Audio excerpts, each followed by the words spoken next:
Саламатсыздар ма?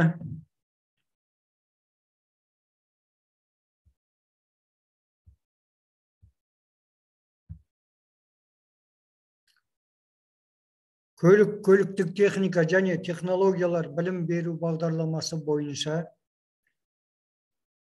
көлік техникасының жіктелуі және құрылғысы пәні 2-ші семестр жол көлік факультеті көлік техникасы және логистикалық жүйелер кафедрасы. Слайд дәрісті дайындағандар кафедраның аға оқытушылары Жайлаубеков Медет Ақмоллаұлы және аға оқытушы Сұңғатолла қызы Айдана. 10-шы дәріс. Автомобиль трансмиссиясы.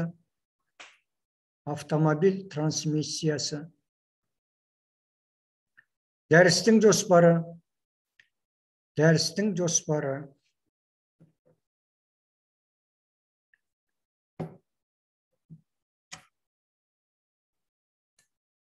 Автомобиль трансмиссиясы.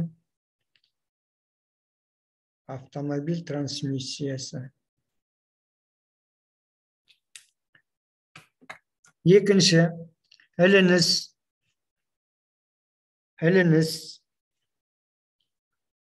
Үшінші, карданды беріліс.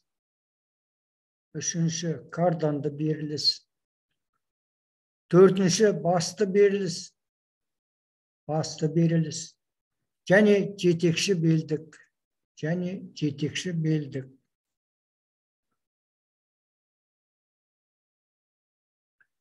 Дәрістің қысқаша мазмұны.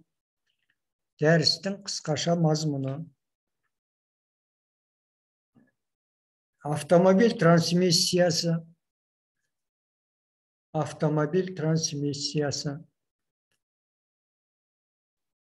Автомобильдің жетекші дөңгелектеріне.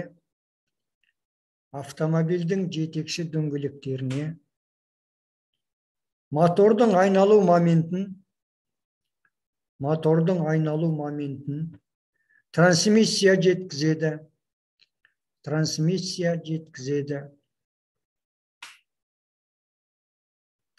Ол айналу моментімен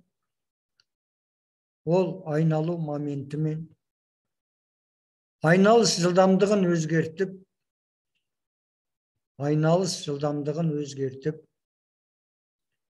жетекші дөңгелектерге таратады.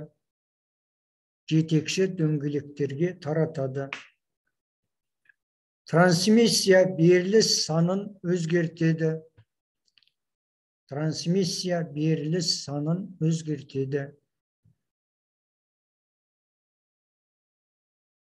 Ол мотордың иінді білігі.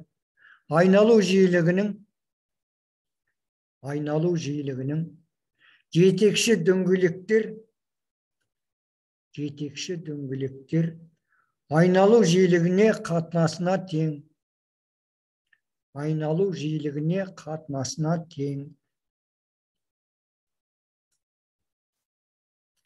Тартымдылық күші қозғалысқа кедергі күштерді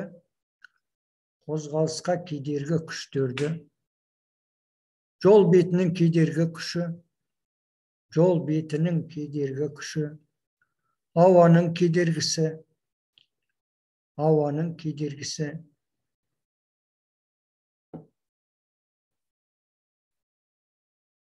биікке көтерілу кедергісі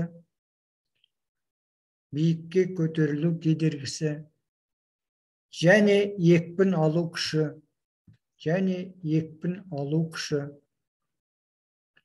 Қозғалыста кедергі күштер өзгеріп отырады. Соған сәйкес жетекші дөңгелектерде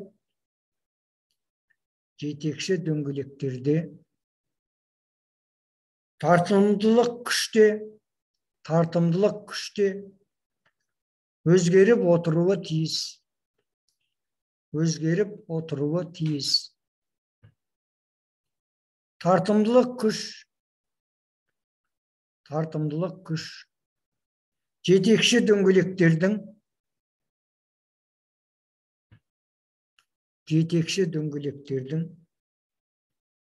жолмен үйкелісімен шектеледі. Жолмен үйкелісімен шектеледі. Ең жоғарғы тартымдылық күш. Ең жоғарғы тартымдылық күш автомобильдің барлық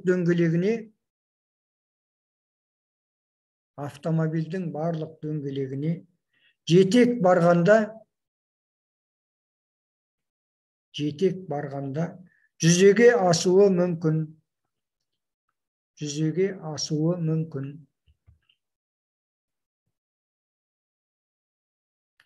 Қатты төсеніш жолда жүру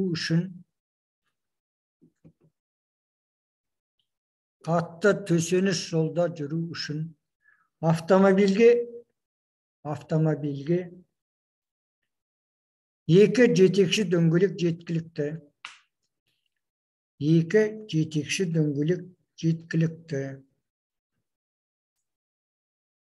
Трансмиссия түрлері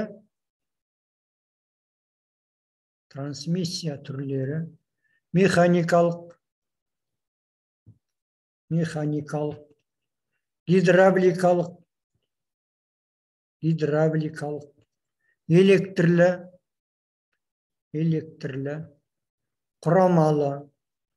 құрамалы. Трансмиссия қозғалтқыштың білігінен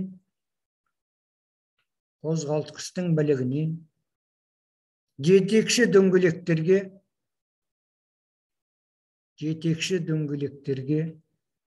айналдыру моментін жеткізеді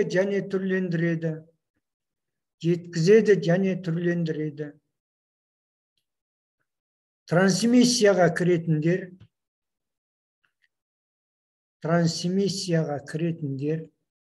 ілініс, беріліс қорабы, карданды беріліс,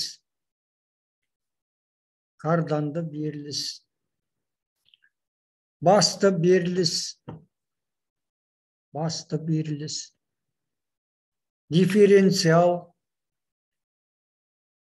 дифференциал және жарты осьтер.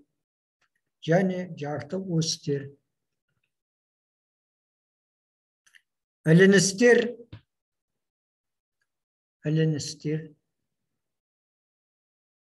механикалық және гидравликалық болып бөлінеді.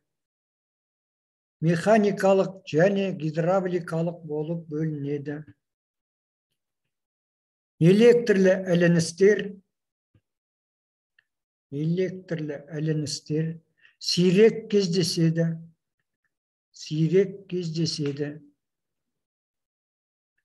Механикалық ілініс бір және бірнеше дискілі болады. Беріліс қораптары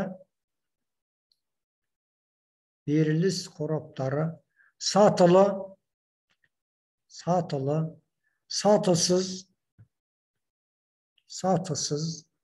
гидравликалық және автоматты болып бөлінеді.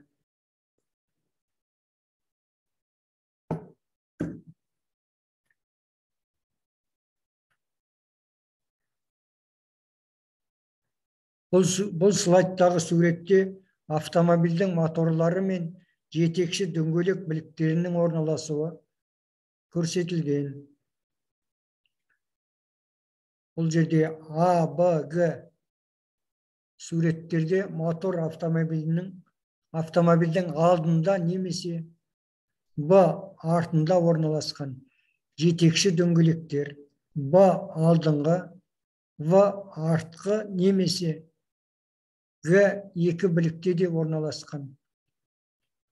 Бұл жерде бірінші радиатор, екінші мотор,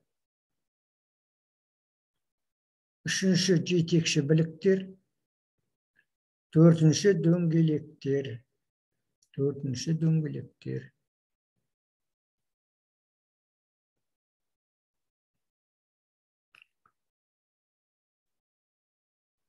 Алдыңғы жетекті, артқы жетекті немесе толық жетекті болып келеді автомобильдер. Дөңгелек формуласы. Дөңгелек формуласы 4-те 2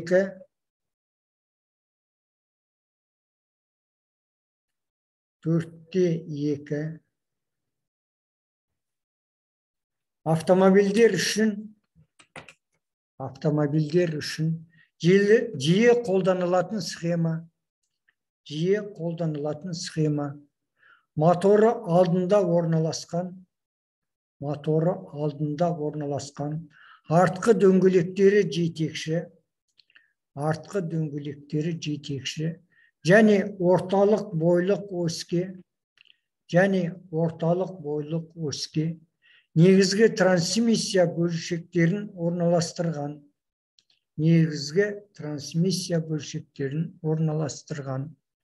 Мерседес, ГАЗ 53, МАЗ 5335 және басқа маркалы автомобильдер жатады.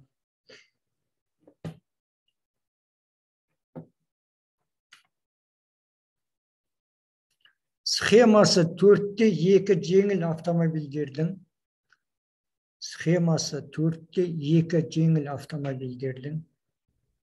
механикалық трансмиссиясы әр түрлі болады.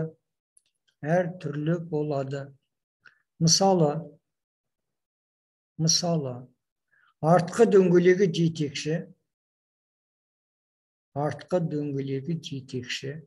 және мотор артында ЗАЗ 968М Запорожец автомобилі. Жоғарыдағы слайдтағы суреттің В нұсқасы. Немесе алдыңғы жетекші дөңгелек, және мотор алдында автомобиль ВАЗ-2108 секілді. Жоғарыдағы слайдтағы суреттің Б нұсқасы. Бұндай трансмиссияда карданды беріліс қорабымен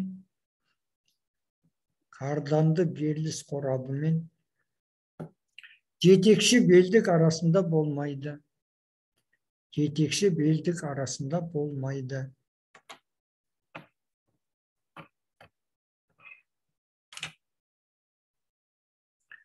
Ал жетекші дөңгелектерге беріліс жартылай осьтер арқылы емес, кардан арқылы жүргізіледі.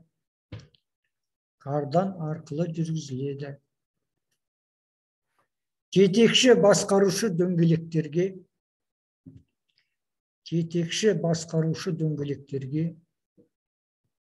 жетек тең бұрыштық жылдамдықты карданды беріліс арқылы жеткізіледі.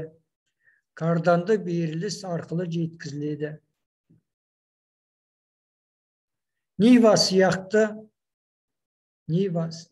автомобилі сияқты Ресей және шетел автомобильдерінде Rесей және шетел автомобильдерінде 4-4 формуласы, дөңгелек формуласы бойынша 6-4, 6-4, 6-6, 6-6 схемалары қолданылады.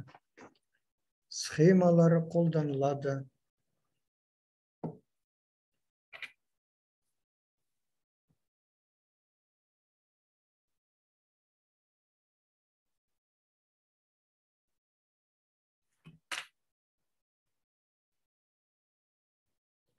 Eliniz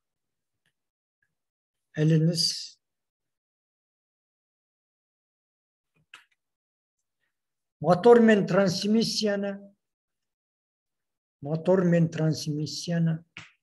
уақытша ажыратуға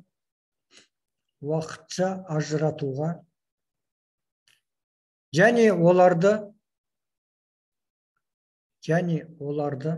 қайтадан қосуға арналған.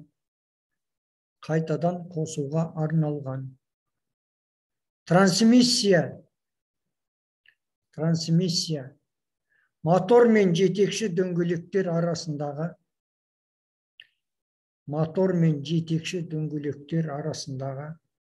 байланыс сипатына қарай механикалық, гидрокөлемдік,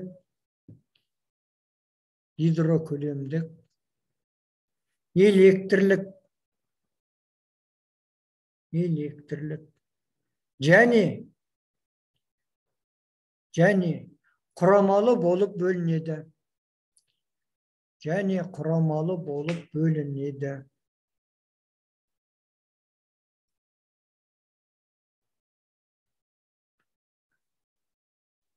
Дәрісіміздің екінші бөлімі ілініс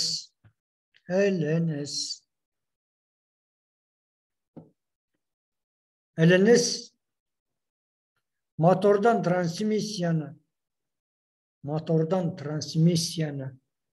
аз уақытта ажыратып және оларды өзара бір қалыпты қосу қызметін атқарады.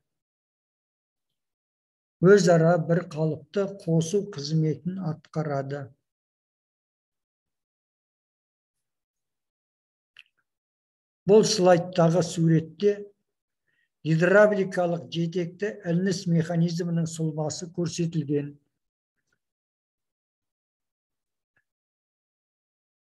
Бірінші иінді білік, екінші тегергіш, үшінші жетектегі дискі, сары түсте көрсетіліп тұр. Төртінші қысатын дискі, жасылмен көрсетіліп тұр. Бесінші іліністің қаптамасы. Көбіне корзина деп орысша айта береміз, бірақ іліністің қаптамасы. Алтыншы қысқыш серіппе.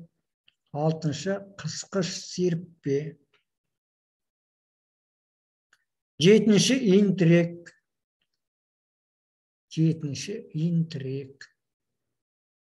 Сегізінші қысқыш мойын тірек.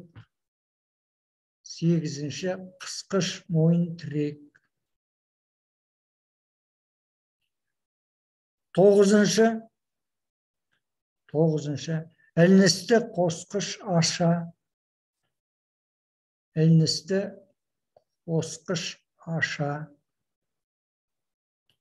Оныншы жұмыс цилиндрі.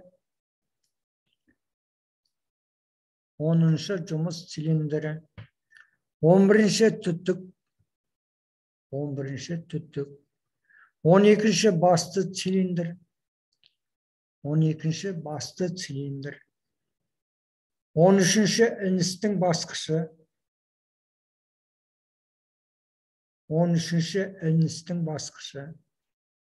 14-ші іліністің картері. Elnis'tin karteri. 15. Tisti giriş. Tisti giriş.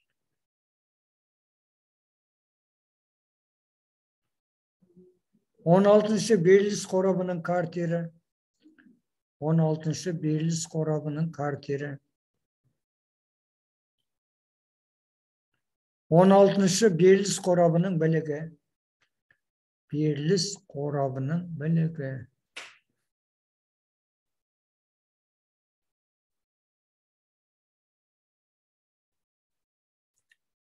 Avtomobillerдің көбінде фрикционда Эленіс пайдаланылады.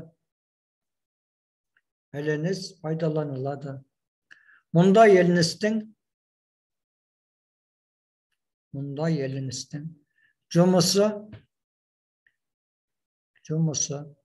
үйкеліс күшін пайдалануға негізделген.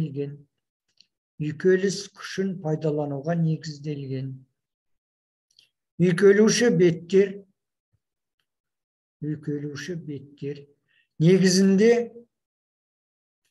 негізінде дискілер.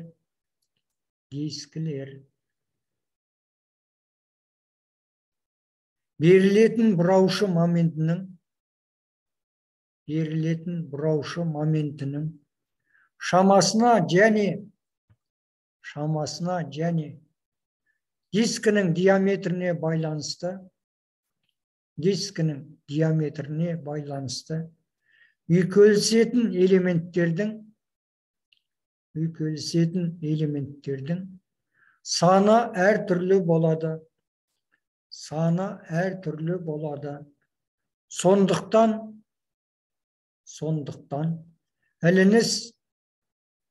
Эленіс бір дискілі және екі дискілі болуы мүмкін.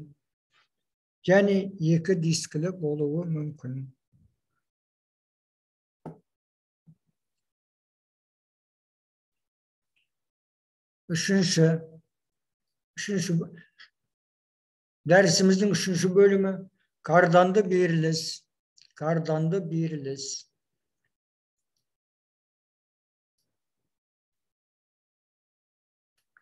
Беріліс қорабының немесе тарату жетектелуші біліктерінің белдіктердің басты берілісін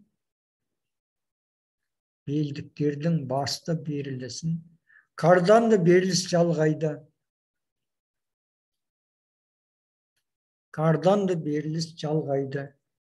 Беріліс қорабы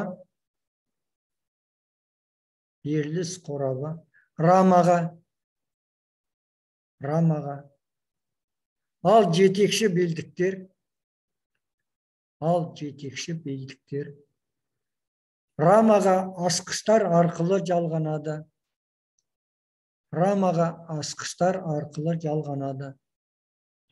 Сондықтан олардың біліктерінің остері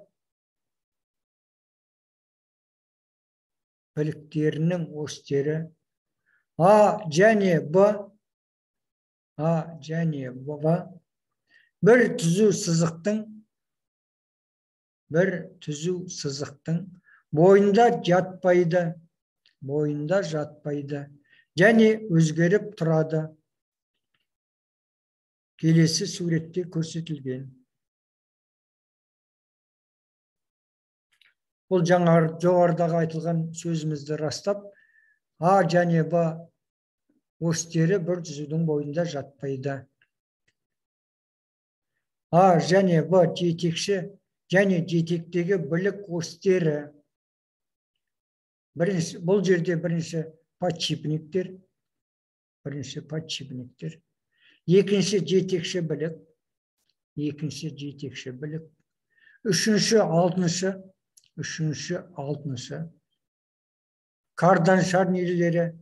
кардан шарнирлері, Төртінші кардан білігі. Төртінші кардан білігі. Бесінші жетектегі білік. Бесінші жетектегі білік. Жетінші шлицалы жалғағыш. Жетінші шлицалы жалғағыш. Бұл суретте екі шарнирлі карданды беріліс көрсетілген.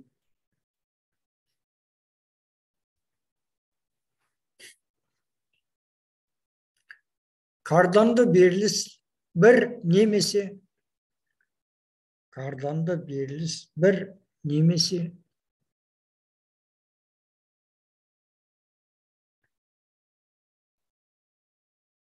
екі шарнирлі болады.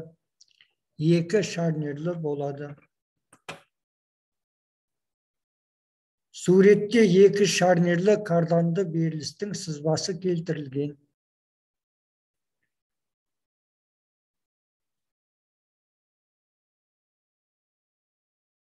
Жетекші және жетекті біліктердің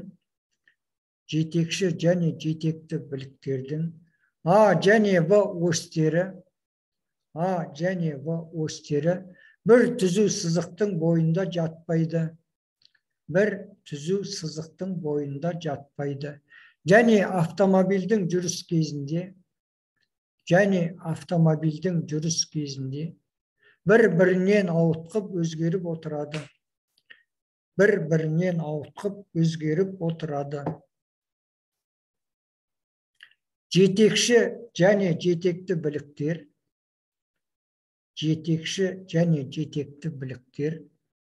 подшипниктерге орналастырылады.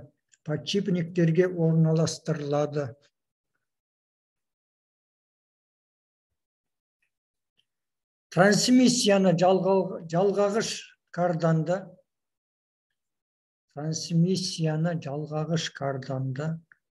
біліктің ұзаруын қамтамасыз етеді. Карданды біліктің ұзаруын қамтамасыз етеді. Егерде бір механизмнің екінші механизмге қарағанда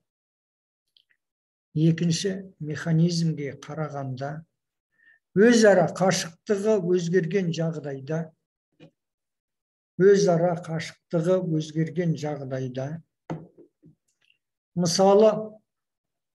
мысалы жетекші белдіктер мен беріліс қорабының аралары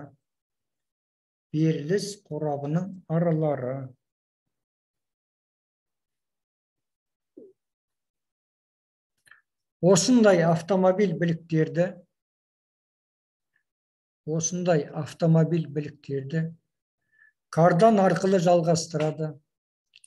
кардан арқылы жалғастырады.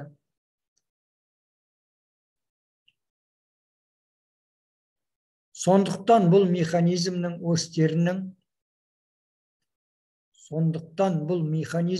осьтерінің өзара орналасуы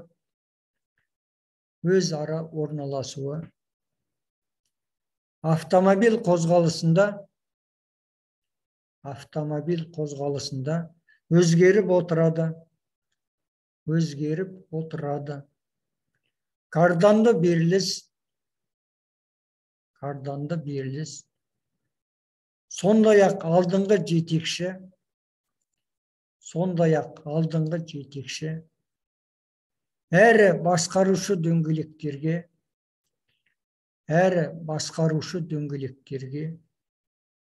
және жетекші басқарусыз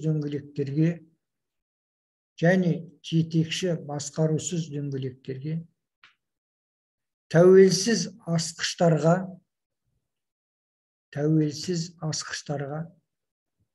орналасқан белдіктерге жалғанады.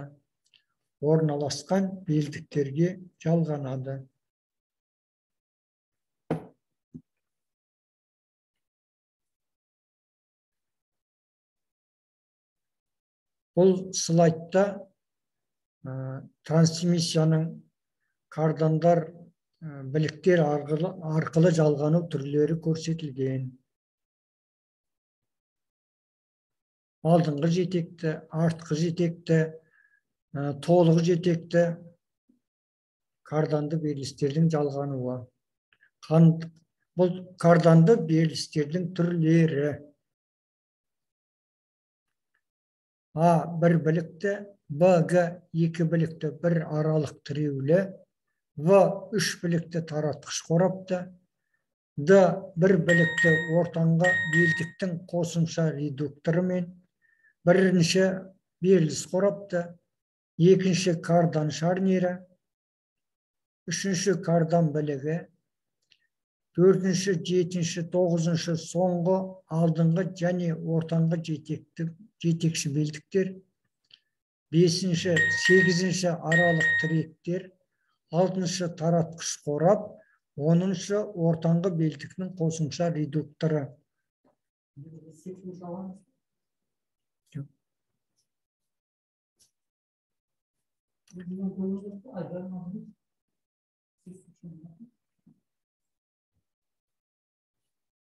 Дәрісіміздің 4-ші бөлімі.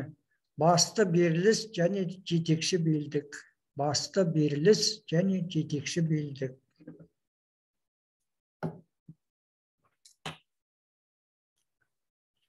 Автомобилде жылдам жүрісті.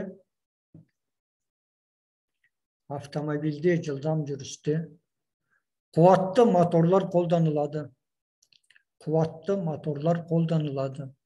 Олардың айналу жылдамдығын басты беріліс бірнеше есе азайтып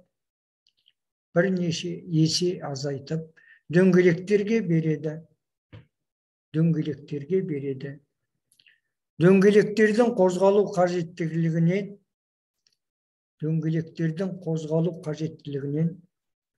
төмен момент болып келеді. Немесе айналдыру моментін көбейтіп, моторларда айналу жылдамдығын азайтады. Сөйтіп, жетекші дөңгелекті қозғау тарту күшінің қажетті деңгейіне жеткізеді.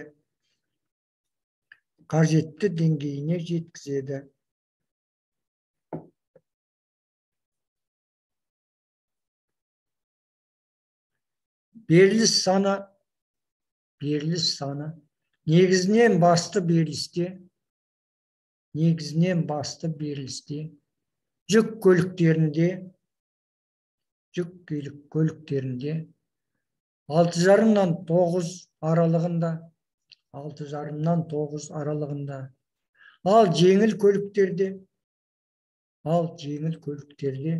3,5 мен 5,5 аралығында болады.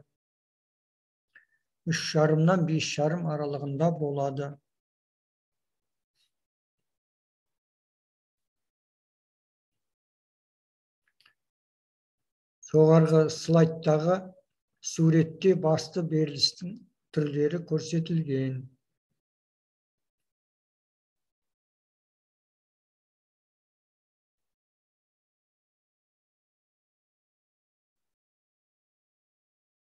Бұл А, Б да сыңар берілісті, Г да қос берілісті, Е редуктор.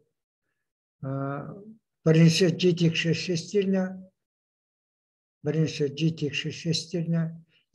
жетектегі шестерня, үшінші, төртінші, бесінші, алтыншы, сегізінші, 11-ші шестернялар, жетінші жартылай ось, тоғызыншы сателлит, 10-шы ось.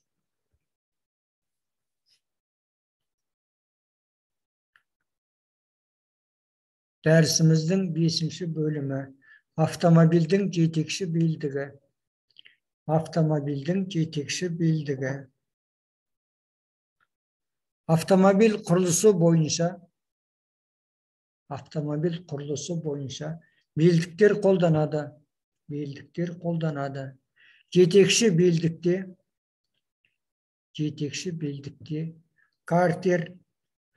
картер, басты беріліс,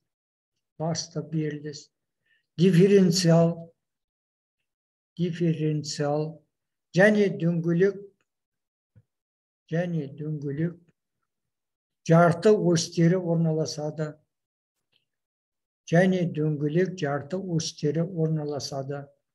Жалпы пайдаланылатын автомобильдердің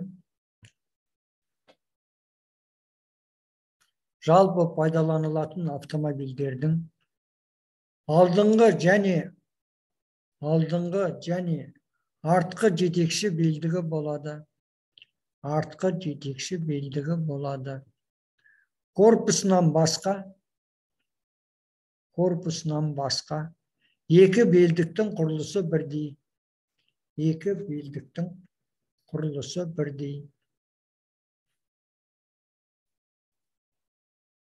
Олар жетекші белдіктерден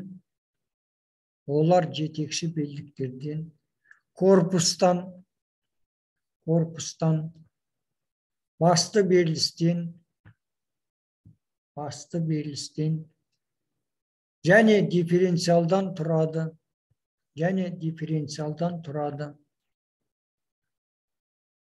Басты беріліс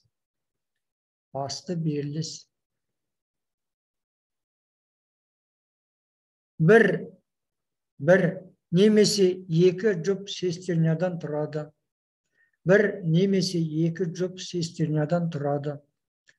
Осы берілістердің басты қызметі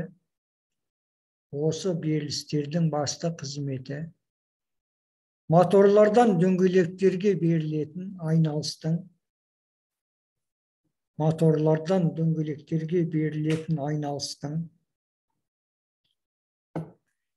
беріліс санын ұлғайту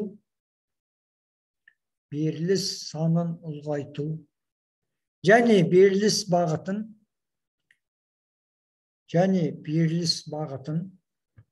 90 градусқа бұру.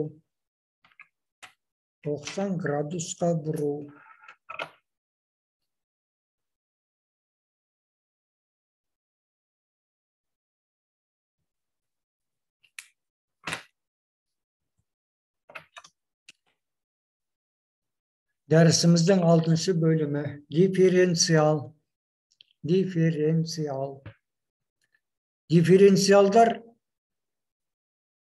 Дифференциалдар осьтік және белдік аралық болып бөлінеді. Осьтік дифференциалдар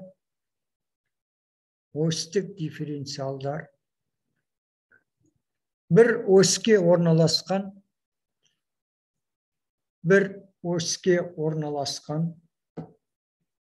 екі дөңгелек аралығында, ал белдік аралық жетекші белдік аралығына орналастырылады.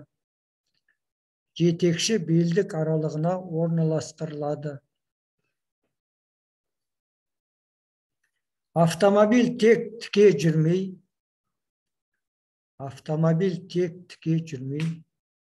жол қисығына байланысты бұрылып отырады.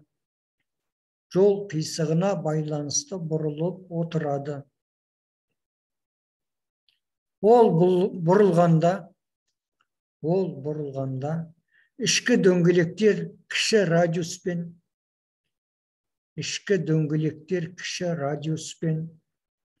ал сыртқы дөңгелектер үлкен радиуспен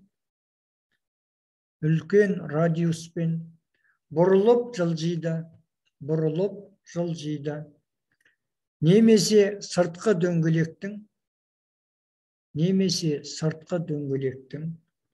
жылдамдығы жылдамдығы ішкі дөңгелектерден артық болады. ішкі дөңгелектерден артық болады.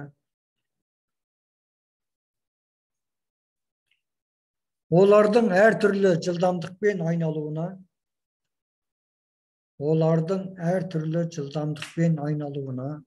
симметриялы немесе симметриясыз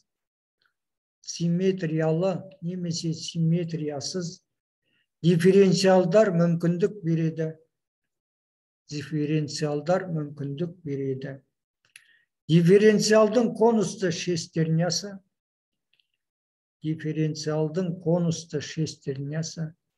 жетекші автомобиль дөңгелектерінің жартылай осьтерімен сателлиттер арқылы жалғасады. Май аз болғанда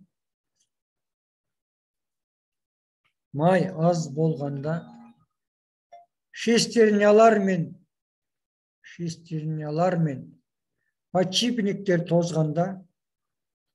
подшипниктер тозғанда, не тісі сынғанда да шуыл мен тарсыл пайда болады.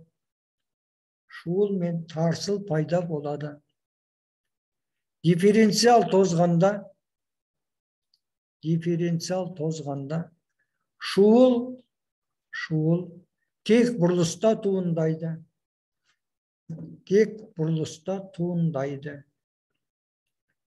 Егер май аз болса,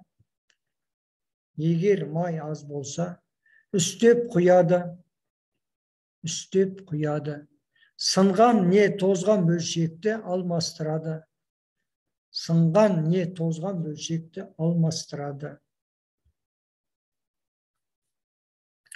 Бұл слайдтағы суретте конусты шестернялы дифференциал көрсетілген.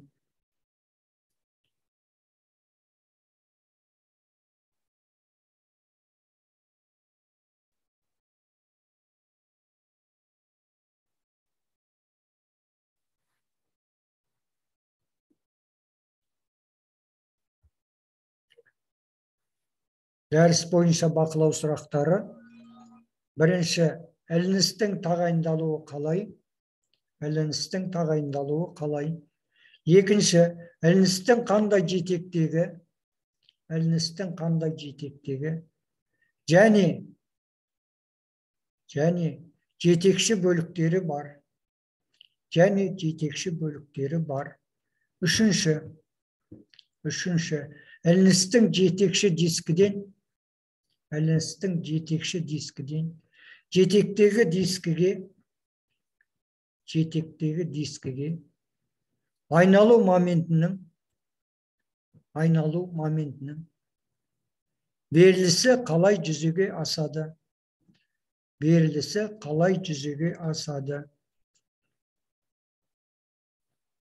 Төртінші,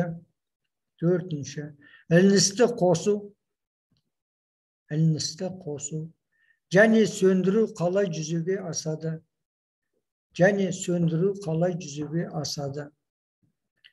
Бесінші, беріліс қораптың тағайындалуы қалай?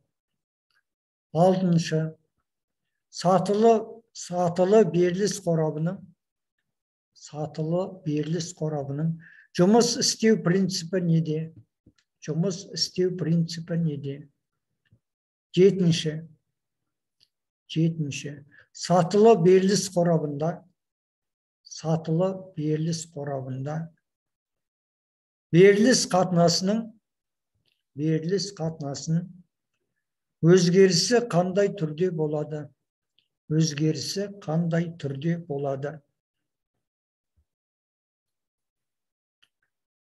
Бұл слайдта пайдаланылған әдебиеттер тізімі берілген.